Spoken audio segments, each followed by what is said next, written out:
Assalamualaikum warahmatullahi wabarakatuh.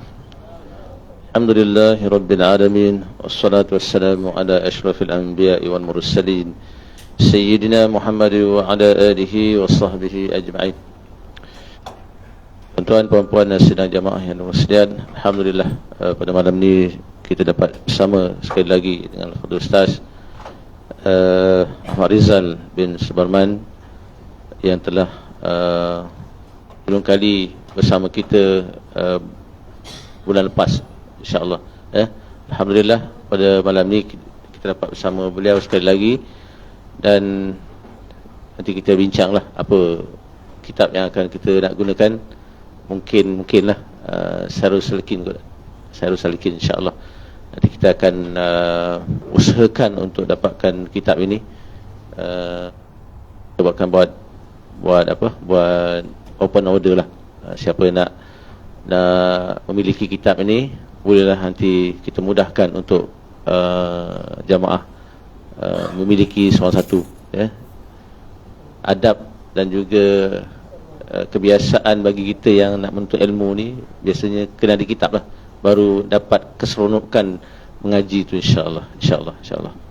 Jadi tanpa bermasa, saya serahkan majlis ilmu ini kepada Al-Fadhil Ustaz untuk teruskan. Silakan Ustaz.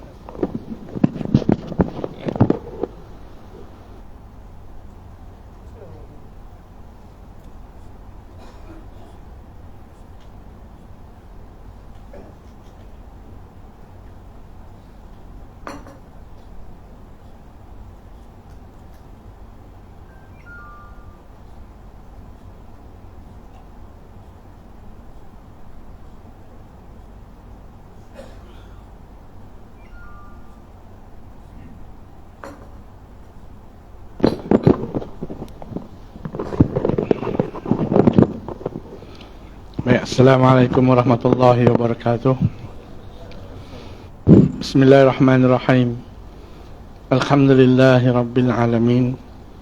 Wassalatu wassalamu ala asyrafil anbiya'i wal mursalin wa ala alihi wa sahbihi ajma'in. Radina billahi rabba wa bil islam madina wa bi muhammadin nabiyya wa rasulah wabil Qur'ana imama wabil mu'minina ihwana. Subhanaka ilma lana ma 'alamtana innaka antal halimul hakim. Rabbi shrah sadri wa yassir li amri wahlul 'uqdatam min lisani yafqahu qawli. Nawaitu ta'lim wa ta'lim wa tazakkur wa tazakkir wa naf'al wal intifa' wal ifadata wal istifadah wa haysa ala tamassuki bi kitabillah wa sunnati rasulillah wa du'a ila al-huda wa dalalata ala khair ittiqa'a wajhillah wa mardatihi wa qurbihi wa awabihi subhanahu wa ta'ala. Allahumma inni as'aluka ilman laduni wa masraba syafihanni ya wahabu ya ghani. Bismillahi wa billahi wa minallahi wa alallahi wa fillahi wa alallahi tuda'ur umur wa la hawla wa la quwwata illa billahi al-'aliyyil 'azim. A'udzu billahi minasy syaithanir rajim. Inna fi khalqis samawati wal ardi wa ikhtilafil laili wan nahar wa ikhtilafil laili wan nahari la ayatin li ulil albab allazina yazkuruna Allaha qiyaman wa qu'udan wa 'ala junubihim wa yatazakkaruna fil khalqis samawati wal ard. Rabbana ma khalaqta hadzal batilan subhanaka faqina 'adzabannar. Shadaqallahul azim. Surah Ali Imran ayat 190 dan 191. Alhamdulillah, dengan limpah kurnia Allah pertemukan kita kembali lagi malam ni. Yang dihormati Tuan Pengerusi Majlis Haji Hassan, yang dihormati semua Tuan Imam, Tuan Bilal, Tuan Siak dan semua AJK Surau. Begitu juga yang berbahagia Tuan Syekh kita, Syekh Tak dengar? Kita ada tetamu, tak tahu mungkin penduduk sini kot, daripada asal Mesir, Universiti Al-Azhar. Mudah-mudahan dengan limpah dan berkatnya beliau ada kemari menambah-nambahkan berkah majlis kita hari ini. Dan andai adanya pahala kebaikan dalam perbincangan kita dalam kitab Syairus Salikin ini, mudah-mudahan Allah Ta'ala permudahkan urusan anak saya Muhammad Ridwan Hadi esok untuk temu juga Khazanah Malaysia. Mudah-mudahan Allah permudahkan dan mudah-mudahan terpilihlah beliau untuk meneruskan pelajarannya ke peringkat yang lebih tinggi lagi, insyaAllah. Amin ya Rabbal Alamin. Baik, pada perbincangan kita yang lalu, kita telah membincangkan tentang amalan yang wajib bagi setiap orang yang mengaku dirinya Muslim, Islam, dan menerima Allah Ta'ala sebagai Tuhan. Bermakna kita kena berubudiyah, menyembah hanya semata-mata Allah Subhanahu wa Ta'ala. Di samping itu kita mesti mencari ilmu supaya setiap amalan yang kita lakukan ini bertepatan dengan apa kehendak syarak. Lebih-lebih lagi kita ini yang bermazhab Syafi'i. Jadi segala amalan fiqh kita mestilah berlandaskan apa yang telah ditetapkan oleh imam-imamiyah Syafi'iyah. Tak kira lah kita nak ikut imam yang mana pun, selagi dia masih lagi dalam imam-imam Syafi'iyah. Kita tidak boleh taklid terus berpindah kepada mazhab ikut suka-suka kita, tak boleh. Itu. Kerana apa? Kerana ibadah kita ini akan dipertanggungjawabkan dengan ulama atau mereka yang menetapkan garis panduan ibadah-ibadah ini. Begitu juga dengan amalan-amalan yang kita buat. Nanti ditanya oleh malaikat, dari mana kau dapat ilmu? Maka kita kata daripada YouTube. Maka YouTube, Google tidak boleh dijadikan sandaran. Kerana apa? Kerana akidahnya lari, terpesong. Yang terbaru apa ni? Tak tahu, Ustaz dapat tak Ustaz? Nur Durus tu dapat tak artikel Nur Durus? Yang dia suka sangat menyesatkan orang. Akidah dia sini caca marba. Dia mengatakan Fir'aun itu menjadi kafir kerana apa? Kerana Allah tidak menentukan. Allah tak tahu pun Fir'aun tu nak kafir. Nampak? Ini pendapat akidah Mu'tazilah, yang mana Mu'tazilah berpendapat bahawa kita apabila dilahirkan ke dunia dan diberi akal, diberi kekuatan, maka kita yang menentukan corak kehidupan kita, sama ada nak masuk neraka atau nak masuk syurga. Sebab itu Allah menyeksa menyeksa orang yang berlaku maksiat. Tapi kita ahli sunnah tidak begitu. Allah Ta'ala tahu Fir'aun itu akan mati kafir, dan Allah Ta'ala tidak berkehendak Fir'aun untuk beriman. Persoalannya, kenapa Allah Ta'ala hantar Nabi Musa alaihissalam dengan Nabi Harun alaihissalam untuk berdakwah kepada Fir'aun? Ini kehendak Allah Ta'ala menghantar Nabi Musa alaihissalam dan Nabi Harun alaihissalam untuk berdakwah kepada Fir'aun. Tapi Allah tahu tak Fir'aun ini tidak akan beriman? Tahu. Allah kehendak tak Fir'aun beriman? Tidak. Alasannya supaya nanti apabila kita berada di padang mahsyar, di mahkamah Allah Subhanahu wa Ta'ala, maka apabila ditanya, dihujah oleh Fir'aun bahawa engkau yang telah menetapkan aku menjadi kafir, kenapa engkau menyiksa aku? Allah bertanya, bukankah tak aku hantarkan Nabi Musa dan Nabi Harun alaihissalam untuk berdakwah kepada engkau? Apa kita nak jawab? Kenapa 25 Nabi dan Rasul yang kita wajib percaya, yang wajib kita itikadkan tu mempunyai sirah-sirah yang berbeza-beza. Dengan Nabi Adam anak yang ramai, dengan Nabi Yusuf yang cantik, dan Nabi Ilyas berpolitik, Nabi Nuh badan besar-besar kuat-kuat. Nampak? Apa lagi? Nabi Yusuf, Nabi Sulaiman memiliki pemerintahan timur dan barat. Nabi Samsun, tapi tak masuk Nabi Samsun, Samsun Delilah tu tak masuk kuat. Itu semua adalah kena-mengena dengan kehidupan kita sehari-hari. Ya Allah, aku tak boleh ibadah, anak cucu aku ramai, aku kena jaga anak cucu aku. Berapa ramai anak cucu kita berbanding dengan Nabi Adam AS? Ya Allah, kambing aku banyak, binatang ternakan aku banyak, ayam aku banyak. Kambing Nabi Ibrahim AS itu, setiap kabilah-kabilah kambing tu letak anjing memakai emas. Emas itu menunjukkan ni daerah mana, ni daerah mana, ni daerah mana, ni daerah mana. Nampak? Saya cantik ya Allah, tak sempat. Cantik kau ada secantik Nabi aku, Nabi Yusuf AS? Suara saya sedap Ustaz, saya penyanyi nombor 1 dunia. Adakah suara kau sesedap Nabi Daud? Nampak? Apa kita nak jawab?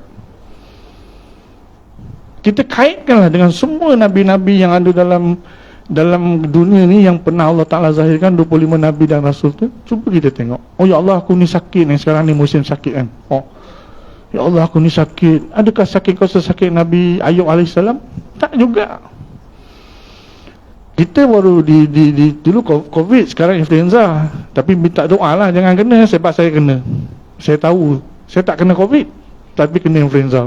Ya Allah, seksa. Nak makan tak boleh, nak bangun tak boleh. Sakit ni alhamdulillah jugalah. Tiba-tiba hari ni nak datang kuliah, kuat pula. Tu ada. Dia macam tu juga kalau nanti kita sembang. Tu. Adakah sakit kita macam sesakitnya Nabi Ayub AS? Tak juga. Ya Allah, isteri aku ramai. Adakah isteri kau seramai Nabi Sulaiman? 99 Nabi Daud kan? 99 Nabi Sulaiman, 99 isteri. Apa kita nak jawab?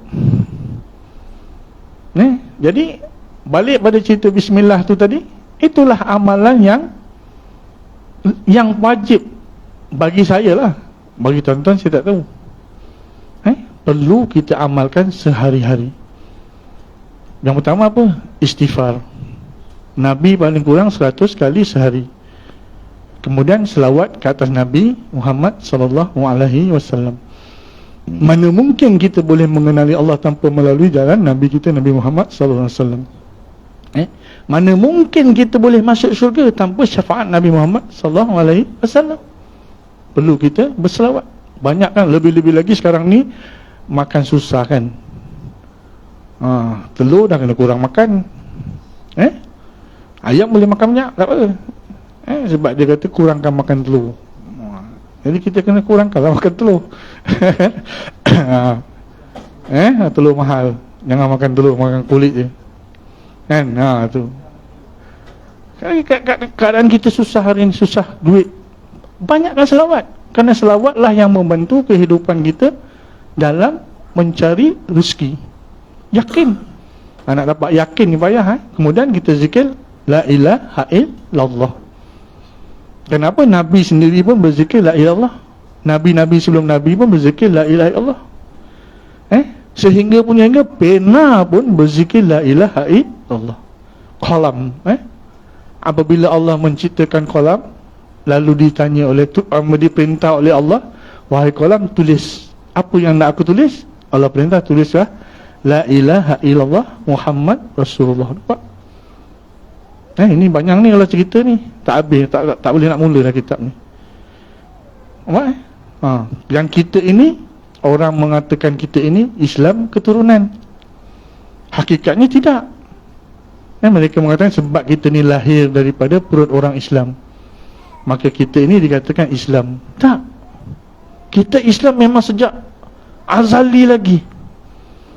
Apabila Allah berniat je nak menciptakan manusia, Allah dah ciptakan roh-rohnya terlebih dahulu, maka kita dah mengucap asyhadu an la ilaha illallah wa asyhadu anna Muhammad Rasulullah. Di mana? Di alam lahut dulu. Sebab tu aku naik saksi. Maknanya kita mengucap syahadah itu di alam yang tinggi, kampung halaman kita. Yang kita balik ni, yang ustaz-ustaz bercakap, asatizah berbincang, berbicara ni, semua nak mengembalikan kita balik kepada kehidupan hakiki kita. Bahkan dunia ini bukan tempat tinggal kita yang hakiki. Ini hanya persinggahan perjalanan. Bahagia tak bahagianya kita lihat pada akhir kalam kita, akhir nafas kita. Itu yang menentukan untung baiknya diri kita ni. Ulama ustaz macam tu susah tak? Kerana Allah dah mentakdirkan kita inilah nak menjadi ahli syurganya. Allah pertemukan kita malam ni. Dan Allah mentakdirkan kita hidup dengan menjalani kehidupan ahli syurga, dengan berhidup dalam ibadah. Susah-susah datang, tinggal anak isteri kat rumah, tinggal cucu datang sini, dengar kuliah celoteh saya. Semata-mata itu bukan kerana kita ni macho, kita ni ada ilmu, kita ni boleh semayang, kita pandai mengaji. Tidak. Berapa banyak orang yang boleh semayang, lebih hebat kita dulu. Zaman jahiliah Malik Noor dulu, Mr. Universe berapa kali semayang ke tak? Hari ni berhilang title universe tu, alim tak dia? Alim. Bermakna gagahnya dia dulu, berat ni semayangnya lagi. Nampak? Makna Allah Ta'ala yang membolak-balikkan diri kita. Berdoa tu yang penting. Tu. Sentiasa bersangka baik dengan Allah Ta'ala. Kemudian zikir Allah, Allah, Allah. Ini mana ustaz dapat ni? Ustaz reka-reka ke tak? Tak. Ini ada dalam kitab Hikam Ibnu Athaillah. Inilah amalan-amalan tarikat muktabar yang ada di seluruh dunia. Basicnya 4 perkara ni lah. Cuma ada amalan-amalan sampingan lain pada tarikat-tarikat lain. Tu banyaklah. Tu. Jadi itu apabila kita meramalkan ni, tekun dan sabar. Ingat apabila kita mencintai Allah, maka Allah datangkan ujian. Kena terimalah, kena sabarlah. Sebab apa? Sebab Allah Ta'ala nak mendidik jiwa kita yang kasar dan buas ni. Ingat kita boleh suka-suka sabar. Sabar saya tak. Kalau Allah Ta'ala tak lemparkan sifat sabar itu pada kita, sifat Rabbaniyah itu pada kita, sampai bila? Sehingga Allah berzikir balik kepada kita. Faskuruni askurukum. Engkau ingat aku ingat engkau. Tapi hakikatnya tidak. Apabila Allah mengingati kita, ni di majlis yang lebih besar lagi, di langit yang kita tak tahu ni, Allah Ta'ala tengah berbicara tentang kita semua, maka kita pun berkumpul sini berbicara tentang Allah Subhanahu wa Ta'ala. Hakikatnya bukan kita, tetapi semua dikembalikan kepada Allah Subhanahu wa Ta'ala. Kita la haula wala quwwata illa billah. Itulah hakikat manusia. Tidak ada daya, tidak ada kekuatan. Itu. Tu. Kemudian apabila kita beramal tu nanti dapatlah kita alif yang hilang tu tadi, tersemat di dalam dada kita, di dalam jantung kita. Nanti yang tu kita bincang bila kita buka kitab ni. Baik, habis tu isim bismillah, bismillah habis. Kemudian kita pergi kepada sifatul awal Allah, iaitu Ar-Rahman. Ar-Rahman ini nama am. Ar-Rahman ini nama khas. Nama khas bagi Allah Ta'ala. Sifatul awal, yakni sifat yang pertama bagi Allah Ta'ala, pengasih. Allah Ta'ala itu bersifat pengasih. Maka kasihnya Allah Ta'ala kepada manusia ciptaan dia ni, hatta kita kufur sekalipun, Allah tetap bagi makan. Sehingga menjadi confused dalam kepala otak kita. Kenapa orang kafir Allah beri lebih kekayaan pada orang Islam. Nampak? Kita pun terfikir China tu, India tu tak semayang, kaya. Hakikatnya adakah itu kekayaan? Kita orang Islam ini tidak diberi kekayaan di dunia. Walaupun ada yang kaya, tetapi miskin ke kita? Hakikatnya apa yang ada pada orang kafir yang tak ada pada kita? Orang kafir ada kereta, kita ada kereta. Orang kafir ada isteri, kita ada isteri. Orang kafir ada anak, kita ada anak. Orang kafir ada apa? Ada rumah, kita ada rumah. Orang kafir makan nasi, kita pun makan nasi. Apa yang kurang? Tapi diorang duit banyak ustaz. Ya, kita duit tak ada. Makan habis tak? Hari ni berapa bulan ni? 20 19. Gaji lambat lagi 22. Kan, kena pula raya haji dah gaji awal. Kita perasan tak? Apabila kita dapat gaji, kita pun makanan kita bersatu. Kita nak bayar tu, kita nak bayar ni, kita nak bayar tu, kita nak bayar ni. Segala hutang kita bayar. Tetapi apabila masuk tengah bulan, kita dah mula tidak berkira tentang makanan, pembelanjaan. Perasan tak? Ke kita buat tak tahu je? Ke banyak kita minum, kita makan masa ke tengah bulan daripada awal bulan?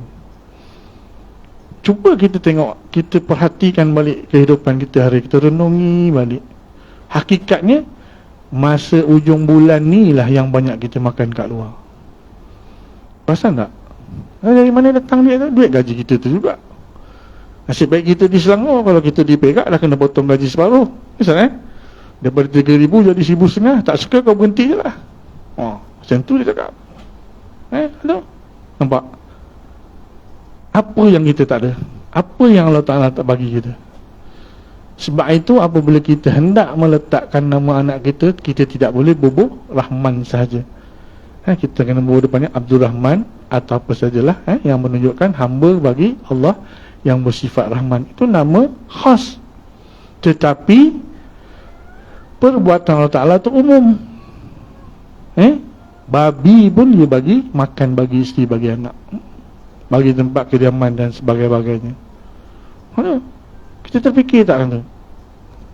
Kemudian kita pergi pada sifat yang kedua, Ar-Rahim. Ar-Rahim ini nama umum. Nama yang umum bagi Allah Ta'ala, sifat yang nama yang membawa sifat bagi Allah Ta'ala. Tetapi sifatnya khas. Bermakna Ar-Rahim ini tidak Allah Ta'ala berikan kepada semua manusia. Sifat Ar-Rahim ini hanya Allah Ta'ala berikan kepada orang-orang yang Islam lagi mukmin sahaja. Apa nikmat yang paling besar Allah Ta'ala bagi kat kita? Iaitu nikmat Islam dan ketenangan. Nah, perasan tak? Kalau kita ni tidak tenang lah, bolehkah kita duduk diam-diam macam ni, rehat, dengar? Yang tak setuju pun diam je. Nanti dah keluar, duduk kedai kopi baru bunyi. Sebab tu surau masjid selalu bergaduh. Bila mesyuarat tak datang. Lepas tu sibuk. Tu nak jaga hati ustaz. Katanya nak jaga hati. Patutnya masa tu lah kita nak berbincang. Apa yang tak puas hati, apa perancangan nak buat macam ni kan. Rasanya masjid satu je sebenarnya kan. Cuba ikhtiarkan sini jadi masjid. Imam pun dapat allowance, Syiah dapat allowance, Bilal dapat allowance, ada juru nikah. Banyaklah jawatan-jawatan yang terwujud. Lepas tu ibadah dapat tahiyatul masjid. Yalah, tapi cerita senang lah. Nak menjadikannya tu payah. Lepas tu kurasan tanah dia ambil kira. Lepas tu tanah ni dah gazet ke belum? Dah diserahkan kepada pejabat agama ke tidak? Itu AJK lah. Tu. Nikmat iman ini, ketenangan ni, Kalau orang nak bayar, berapa nilai? Kita nak bagi tak? Tenang, muka redup je tengok, muka cantik, bersih, pada syurga di wajahmu, tengok macam pakcik tu, walaupun hitam kan. Tapi kalau betul-betul kita pandang secara hakikat, ada cahaya yang keluar daripada wajahnya yang kita tak nampak, kan? Kita pun tengok suka je, kan? Kena pula yang putih-putih macam abang ni, lagilah macu. Orang yang hitam, kita tengok kulitnya hitam, tetapi kesan daripada wuduk itu menyebabkan cahaya tu yang saya cerita bulan lepas tu. Hemoglobin, dalam molekul darah ni ada hemoglobin. Hemoglobin ni lah yang membawa sama ada cahaya atau bintik-bintik hitam dalam hati. Itu terpancar pada seluruh anggota jasad. Sebab tu kita melihat orang-orang yang beriman itu, kita kasih. Tanya, apa amalan? Tak ada apa pun. Tapi walaupun kita banyak amalan, kita jangan lupa kita, siapa-siapa yang masih ada keramat di rumah, iaitu mak dan bapa. Jangan minta doa ustaz, jangan minta doa imam. Sebab apa? Keramat tu ada di rumah. Minta doa mereka. Bagi duit RM5 ke RM10 ke, bukan nak pun sebenarnya. Dia nak buat apa? Nanti dia bagi cucu dia. Tak kisah cucu dia, nak kita juga. Gimari masuk angin keluar asap, gimari kita juga tangtu juga, kan? Aduh, ini kita kedekut, pelit, bagi duit mak sendiri pun tak nak. Ni salah satu keberkatan ilmu yang saya dapat ini adalah apa? Saya mengambil ilmu sifat 20 ini daripada mak mertua dan bapa mertua saya, yang mana mereka berdua ini mengambil sanad syahadah Tok Kupaluh, dan saya bertalaki kitab dengan mak mertua saya, dengan bapa mertua saya. Kesan daripada itu, sudah tu saya minta doa, Allahumma salli. Akhirnya Allah Ta'ala bukakan pintu hati saya untuk memahami ilmu-ilmu kitab kuning ni. Di samping kita berguru secara bertalaki dengan orang guru-guru tua. Saya tak banyak guru muda, banyakkan saya berguru dengan guru-guru tua. Ni, itu sifat Ar-Rahim tu tadi. Kalau nak dibagilah agak-agak 2 juta kat kita nak bagi ke? Keterangannya Allah Ta'ala limpahkan kita. Ada duit senyum, tak ada duit pun senyum. Allah sentiasa permudahkan urusan kehidupan kita. Aduh, itulah dia sifat Ar-Rahim. Bismillahirrahmanirrahim. Aduh. Dan ada pun Bismillahirrahmanirrahim yang kita bacakan ni, maka dia itu adalah mempunyai 3,000 nama. Yang kita tahu 99 je kan, Asmaul Husna je kan. Tak, dia 3,000 nama. Yang pertamanya 1,000 nama Allah Ta'ala beri hanya kepada malaikat-malaikat je saja. Tu Isra'il. Isra' tu berjalan malam. Il tu apa tu? Hamba Tuhan. Isra'il, hamba Tuhan yang berjalan malam. Nabi Musa kan alaihissalam kan selalu bawa Bani orang-orang Yahudi berjalan malam-malam kan. Siang kan panas. Cuba tanya syekh kita ni orang Mesir, dia tahulah. Ada. Tak apa. Tak, dia tengok telefon. Macam saya, kuliah saya tak marah tidurlah. Ada separuh ustaz dia marah. Dia tidur tu dia zauk. Zauk. Allah. Selamat. Sekurang-kurangnya dia dengar dulu sekejap. Ilmu ni tak perlu banyak. Ini orang tidur kita marah. Sembahyang Jumaat tak boleh lah. Tu. Kemudian 1,000 nama lagi Allah beri ketahui hanya kepada Nabi-Nabinya sahaja. Yang kita pun tak tahu. Mana 1,000 dah 2,000. Kemudian 300 lagi Allah sebut namanya di dalam kitab Taurat. Atau 300. Kemudian 300 lagi dalam kitab Injil. Kemudian 300 lagi Allah Ta'ala terbut namanya di dalam Zabur, mana 2900. Dan 99 lagi iaitu di dalam Al-Quran, Asma'ul Husna. Jadi jumlahnya 2999. Satu nama menjadi rahsia bagi Allah Subhanahu wa Ta'ala.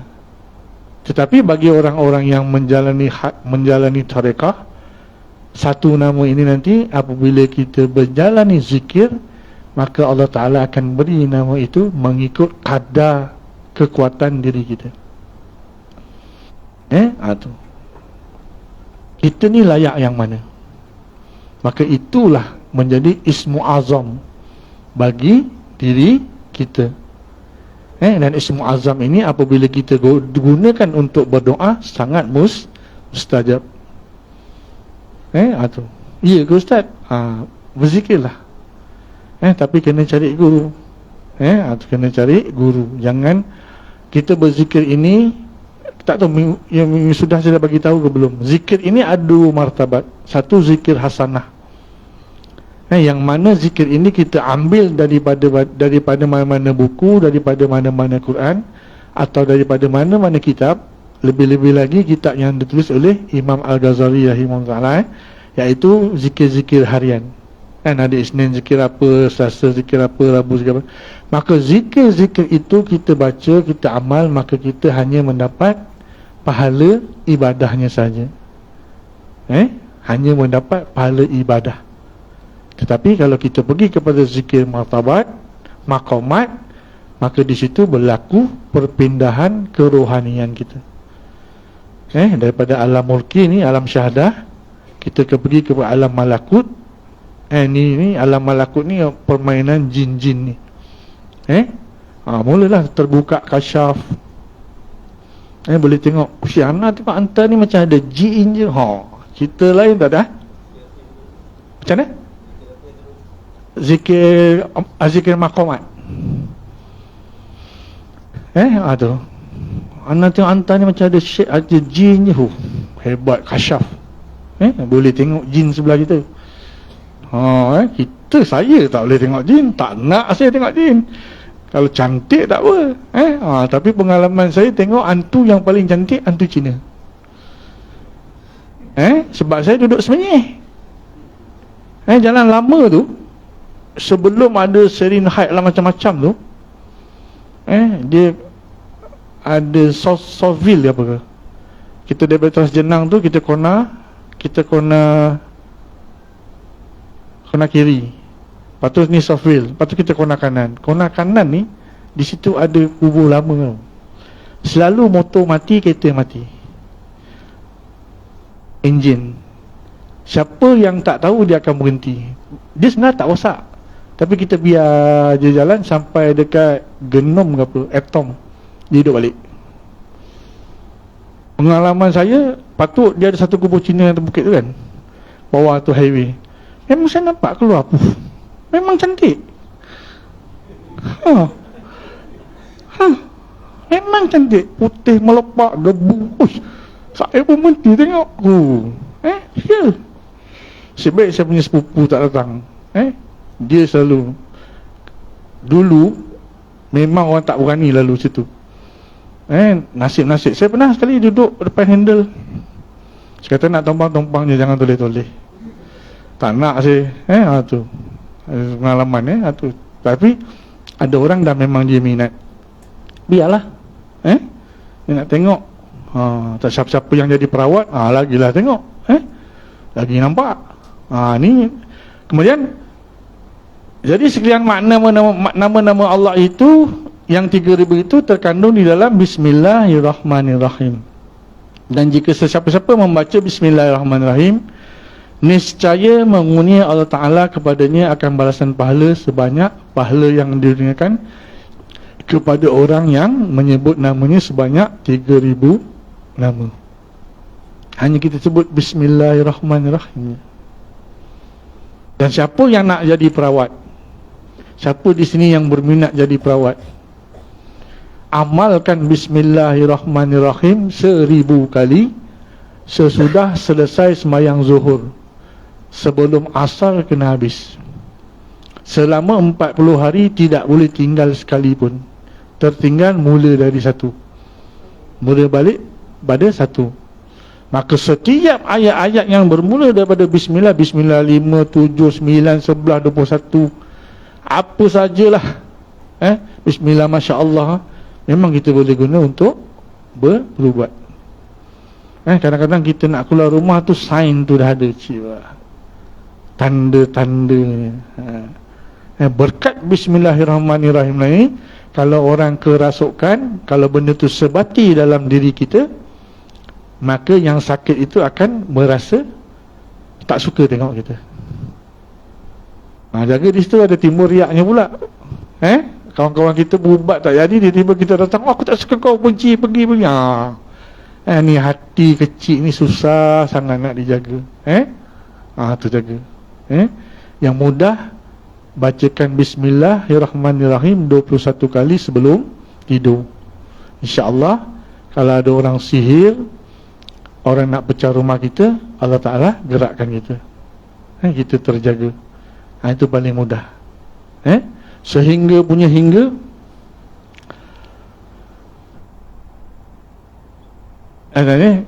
dia kata sesiapa yang membaca Bismillahirrahmanirrahim 21 kali ketika hendak tidur, terpeliharalah pada malam itu daripada syaitan dan daripada kejahatan manusia atau jin, sihir ni, dan daripada kecurian dan kebakaran.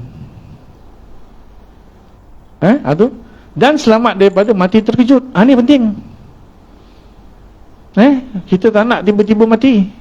Mati terkejut ni apa? Aksiden umpamanya, terjun sungai tak timbul-timbul, pergi mandi dekat Bangi Gateway lah, Bangi Gateway pula, Bangi Avenue tu kan, main perahu pusing-pusing tu, pening, masuk air dah tak mati. Tak nak macam tu. Kita tak nak mati yang macam tu. Wa na'udzubillah min zalik, berdoa daripada Allah Ta'ala ni, baca 21 kali je, kan susah pun, dan terjauh daripada bala dan penyakit. Kena, bukan tak kena, tetapi sakit itu tidak terlalu berat. Aksiden pun aksiden, tetapi aksiden itu tidak melibatkan kerosakan atau belanja yang besar. Maknanya kita boleh tanggung. Amalkanlah, cuba. Kalau tak percaya, ni satu cerita ni. Ada satu keluarga, ni berlaku di Singapura.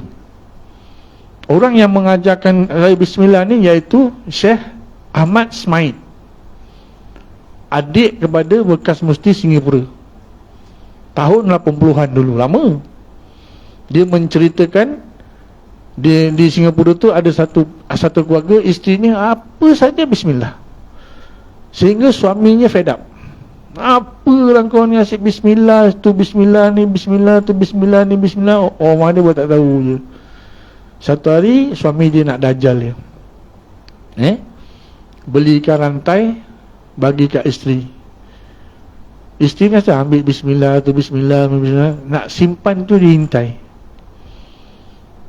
Dia hintai, isterinya simpan Bismillahirrahmanirrahim, simpan. Isterinya tak ada, suaminya ambil. Sorok mana-mana tak tahulah.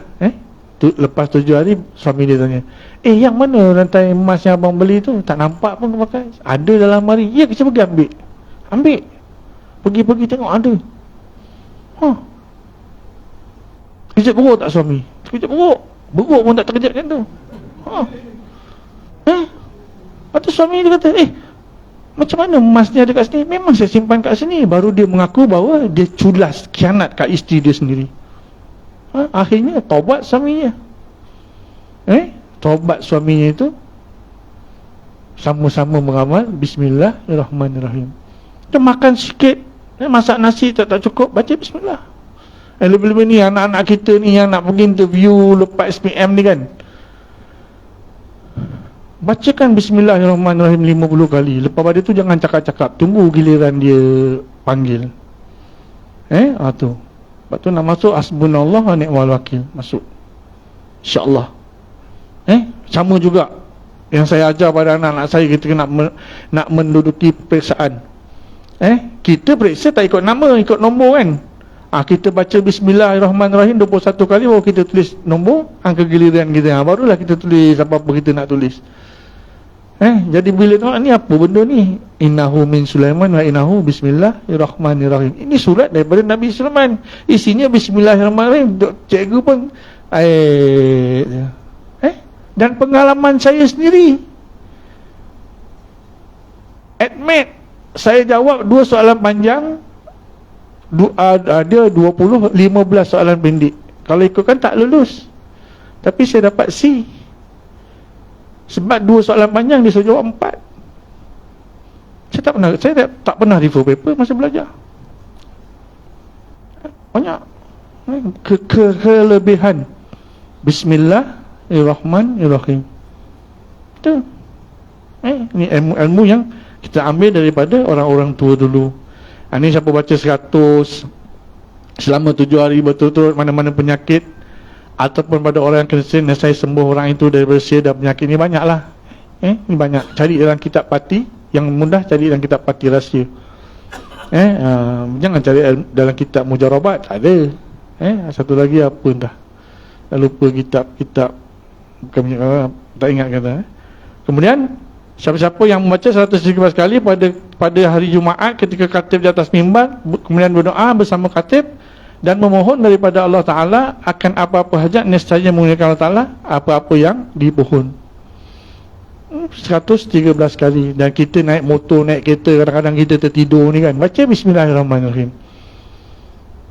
Tapi janganlah kita macam mana aku ni tertidur tapi boleh sampai rumah. Jangan kita sum'ah macam tu. Sebab yang mengatur perjalanan kita ni Allah Ta'ala. Kita tahu sampai rumah selamat, sudahlah. Dan kereta insya-Allah tidak akan rosak tengah jalan. Rosak pun dia sampai rumah. Di rumah baru rosak. Setiap kali nak start kita baca Bismillah 50 kali. Ini banyak kelebihan Bismillahirrahmanirrahim. Habis sini Bismillahirrahmanirrahim. Boleh ingat tak boleh ingat tu apa yang satu nak beramal tu. Tak apalah, nanti boleh tanya saya balik. Tu baik, kita pergi kepada kitab yang kita nak bincangkan ini, iaitu kitab Sairus Salikin, iaitu perjalanan orang-orang salik menuju kepada Allah Subhanahu wa Ta'ala. Ini kitab ini ditulis oleh Syekh Abdul Samad Palimbangi. Syekh Abdul Samad Palimbangi ini dia ada empat sahabat yang rapat dengan dia. Pertamanya Syekh Daud Al-Fatani. Syekh Daud Fatani ini sepupu dengan Syekh Ahmad Fatani. Syekh Ahmad Fatani dia ada anak Syekh Wan Muhammad Sore. Dan Syekh Muhammad Sore ini salah satu guru saya dalam Khazanah Fataniyah. Dulu masa dia hidup di Taman Malewa. Jangan ingat dulu Taman Malewa tu dari pas je. Tak, di situ ada guru. Kita belajar kan. Dan kita pun mana-mana orang yang beramal tarikah di Malaysia ini, kita akan berakidah ahli sunnah wal jamaah Asy'ariyah mengikut jalan Fataniyah. Kita tak baca kitab daripada Johor tu, Risalatul Tauhid tu kita tak baca. Kita pergi Misbah Al-Munir, kita pergi Faridatul Faraid, macam-macam lah. Kemudian sahabatnya yang kedua Syekh Asad Al-Banjari. Ini Kanzul Manazil. Ini kitab tinggi. Orang-orang Banjar, ada orang Banjar sini. Dia dah dapat kitab. Macam itulah cakapnya. Orang Banjar ni. Kemudian Syekh Abdul Rahman Al-Batawi. Orang Betawi. Orang sekarang ni apa Betawi? Syekh Harimuddin lah. Syekh Harimuddin Banten ni. Banten. Kemudian Syekh Abdul Wahab Al-Bugis, Sulawesi. Dikatakan Syekh Abdul Samad Palimbangi rapat dengan Syekh Daud Al-Fatani. Syekh Samad Palimbangi ini salah seorang pejuang tanah Melayu. Walaupun dia berasal dari Palembang, tetapi dia berkawan rapat dengan Syekh Daud Fatani. Ketika bila? Ketika tanah Melayu Kedah, kerajaan Kedah tahun 1830 lebih, diserang oleh Siam dengan bantuan British. Pada permulaan peperangan itu Siam tipu, datang ke negeri Kedah sebab dia kata tentera Burma menyerang Siam, menyerang Thailand, Siam. Kemudian makanan habis, datang ke negeri Kedah nak minta beras. Sultan pun dengan senang hati bagi. Jadi sebelum tu dibawa orang-orang Siam ini masuk ke negeri Kedah, lalu mereka khianat, bunuh orang-orang Kedah daripada dalam. Kalah, kalah. Kerajaan Kedah kalah, lari ke Pulau Pinang. Ketika lari ke Pulau Pinang itulah Tengku Kudin menyusun strategi untuk menyerang balik Siam. Masa tu Syekh Samad Palembang ini, dia daripada Mekah, dia balik, sebab dia dengar Syekh Daud Fatani nak berperang dengan Siam, jadi dia balik. Dia berlawan, kalah, Siam kalah. Akhirnya lari sampai Krisik. Tahu Krisik? Masjid Krisik, masjid yang tak siap-siap sampai sekarang tu. Sampai situ bertahan sebab nak menantikan bekalan makanan daripada Pahang, Kelantan dan Terengganu. Tetapi bantuan itu tak sampai. Kerana apa? Kerana British sudah mengepung negeri Kedah dan menyerang Kedah daripada laut. Lepas tu tentera Siam menghalang bantuan untuk pergi ke Krisik.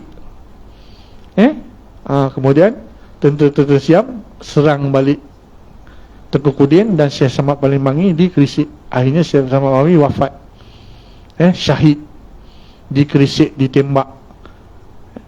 Kepalanya dipenggal, badannya ditanam di situ, kepalanya dibawa ke Bangkok. Raja Siam punya takut, tengok Syekh Samad Palembangi, terkejut dia, suruh larikan. Penakutnya orang Siam. Tapi hari ni kita belajar boxing dia pula. Hebat kan boxing dia kat sini.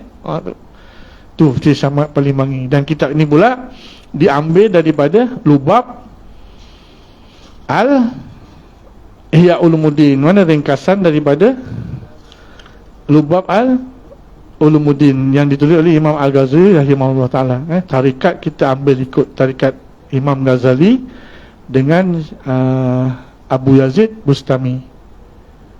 Kita ikut dua tarik tu, jalan ulama kita. Maka kehebatan Imam Al-Ghazali ini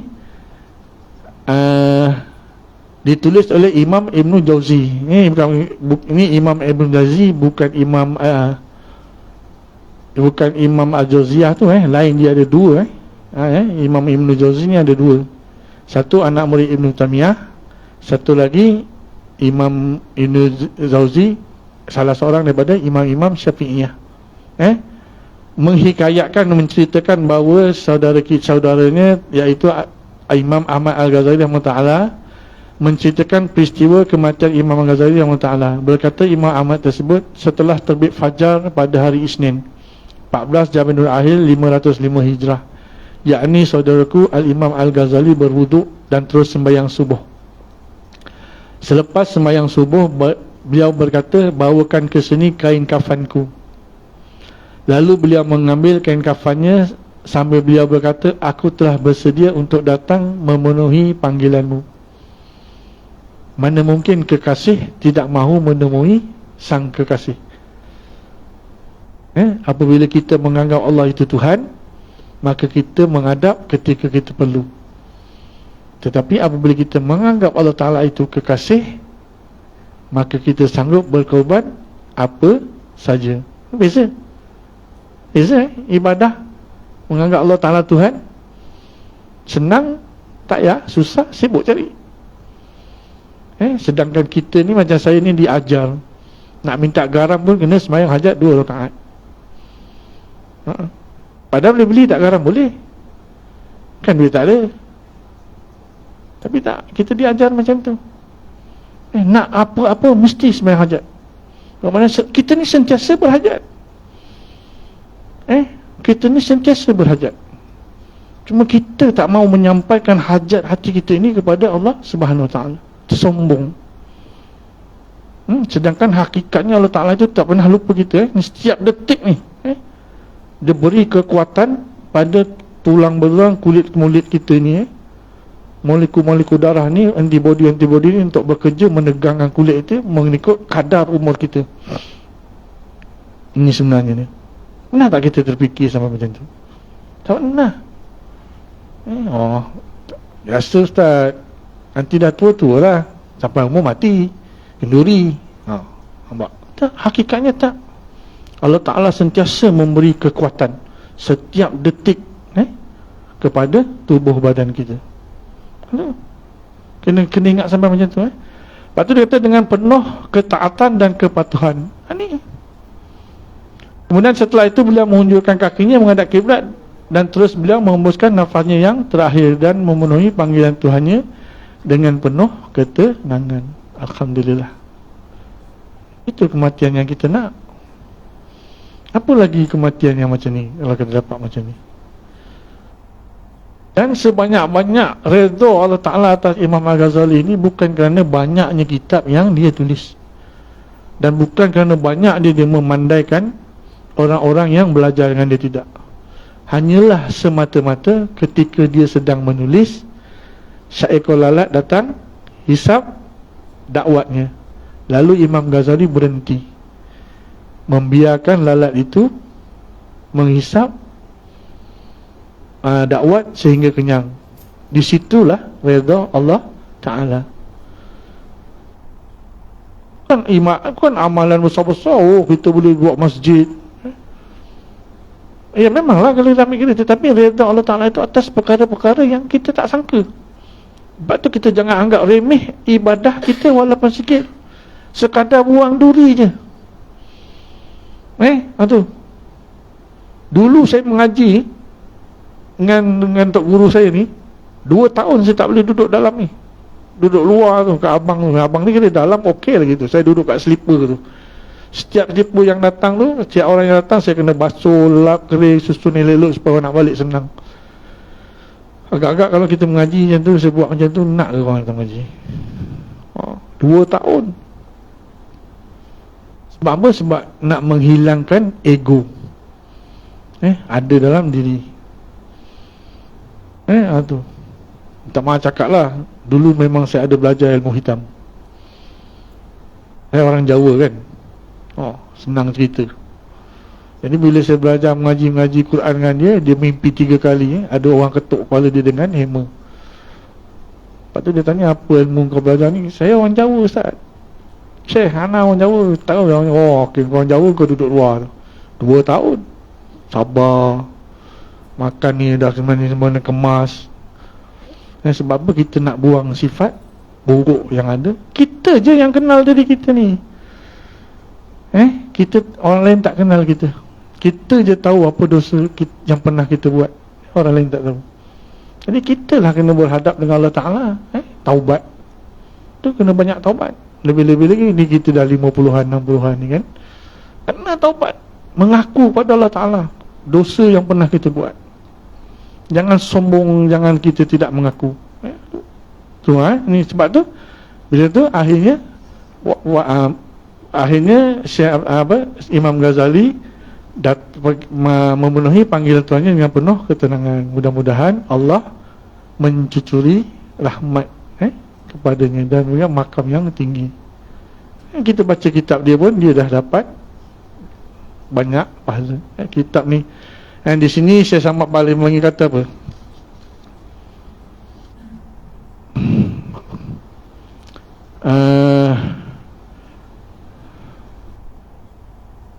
Dia menulis kitab ini pada tahun 1193. Sekarang dah 1440, 400 tahun dah. 300 tahun lagi. Orang masih belajar kitab ni lagi. Walaupun tak berapa ramai lagi orang yang boleh mengajar kitab ni. Alhamdulillah. Baik.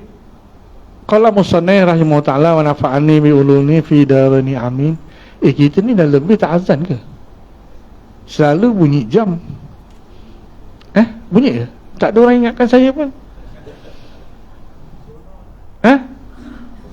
Ya, tak apa ke nanti orang karya kata tak azan ke surau. Saya pun tak perasan. Hari ni tak ada, selalu ada jam Johor dulu bunyi kan. Tak ada jam Johor, tak ada orang Johor tu, tak ada kot hari ni. Baik minta maaf banyak-banyak tak sempat nak bagi Bilal azan. Baik, bismillahirrahmanirrahim. Wa bihi nasta'in. Aku yakni Syekh Abdul Samad bin Al-Ghani memulai kitab ini dengan nama Allah yang Maha Murah lagi amat mengasihi ini akan hamba-Nya. Itu kita dah hurai hampir 2 hari. Bismillahirrahmanirrahim. Macam Haji Hasan ni kalau tengok pada serban yang gambar yang dekat saya tu, mungkin dia dah biasa dengar lah benda-benda macam ni. Mana-mana pengajian pondok, lebih-lebih lagi pondok lanai, ataupun mana-mana je lah, mukadimahnya memang macam tu lah, menghuraikan bismillah, mesti dulu. Kenapa? Minta tolong supaya ilmu yang kita ajarkan ni dapat berkat. Dan hanya dengan dia aku mohon pertolongan itu. Ba minta tolong. Kemudian alhamdulillahirabbil alamin, segala puji bagi Tuhan sekalian alam. Maka puji ini ada 4. Puji ini ada 4. Puji qadim bagi qadim, yakni Allah Ta'ala memuji dirinya sendiri. Yang kedua, puji qadim bagi hadis, Allah Ta'ala memuji hamba-Nya. Siapa? Iaitu Nabi kita, Nabi Muhammad sallallahu alaihi wasallam. Kemudian puji hadis bagi hadis, puji manusia bagi manusia. Hadis kita baru, hadis ni baru yang dijadikan. Kemudian puji hadis bagi qadim, yakni puji makhluk kepada Tuhannya. Tapi hakikat semua pujian ini adalah datangnya daripada Allah Subhanahu wa ta'ala. Kita bukanlah manusia yang pandai menutur kata-kata pujian, tidak. Saya bagi contoh, tapi jangan bagi jawapan. Sebab soalannya sangat senang. Ini apa? Semua orang tahu jawapannya ni botol air. Tetapi kita berfikir untuk memberi jawapan ini botol air. Siapa yang memberi ilham pada akal? Inilah Allah Subhanahu wa ta'ala. Bukannya kerana sado ke bijaknya kita ni, bukan.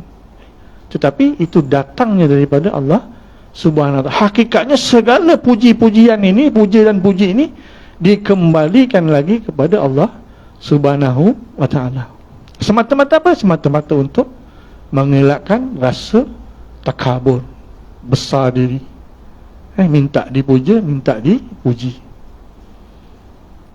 Hebat mana kita? Minta maaf cakap, tahi pun kita pegang. Sana sini bawa najis.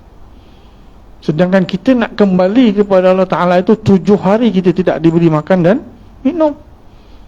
Bila kita meninggal, dimandikan, dibuang najis tu dulu, supaya kita boleh balik ke kampung halaman. Aduh. Jadi besar mana, hebat mana kita ni. Syekh tadi tanya kenapa saya tak pakai serban. Walaupun serban kita besar, macam saya pakai kain kapan 5 meter setengah. Panjang tak? Panjang. Jadi kalau gulung-gulung besar. Jadi bila saya pakai nanti orang tak nak kawan dengan saya. Alamak, dia ni bukan serban besar, Syekh apa ni lah. Saya tak nak macam tu. Nanti ada gap.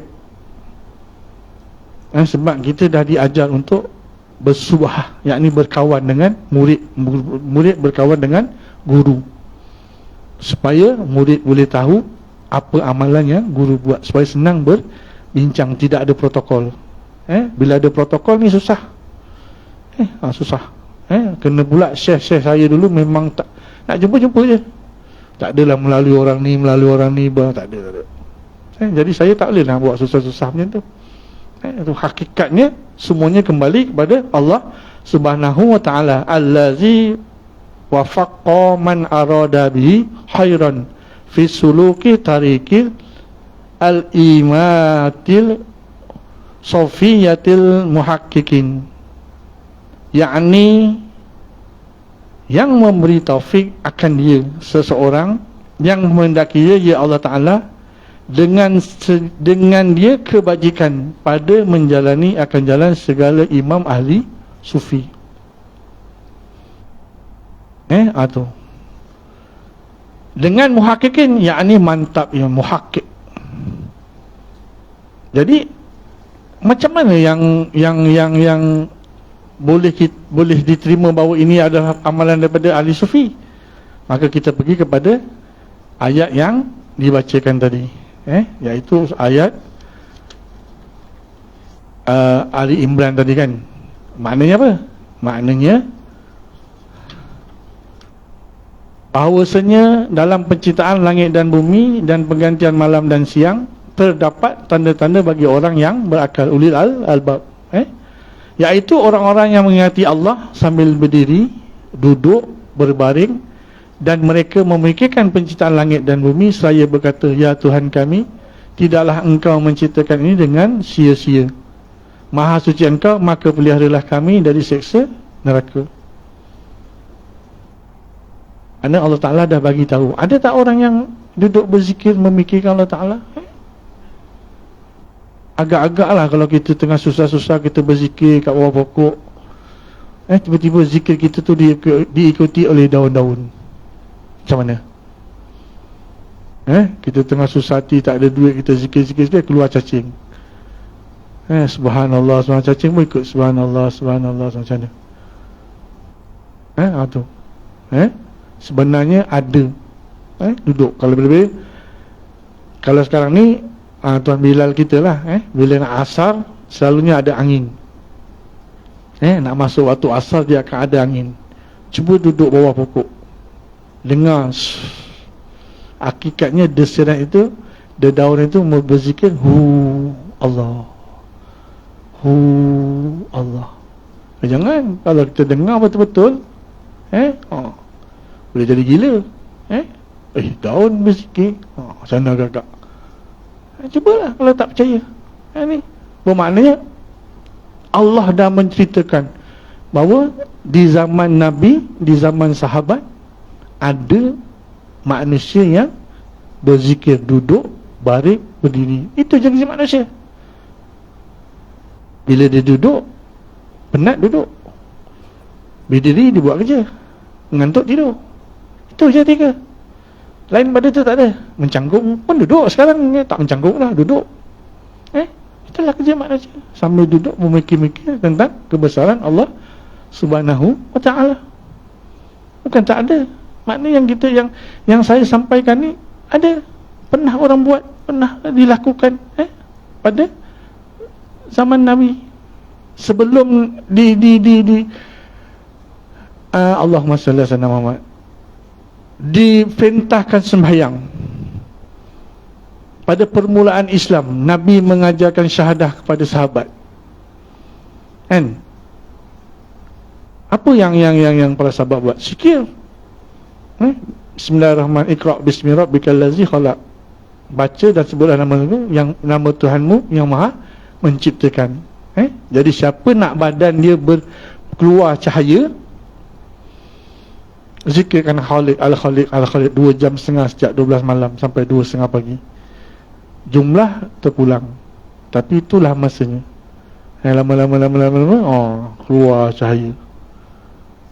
Terkejut orang. Kita tengok dalam YouTube kan, ada orang bercahaya lah, itulah ini.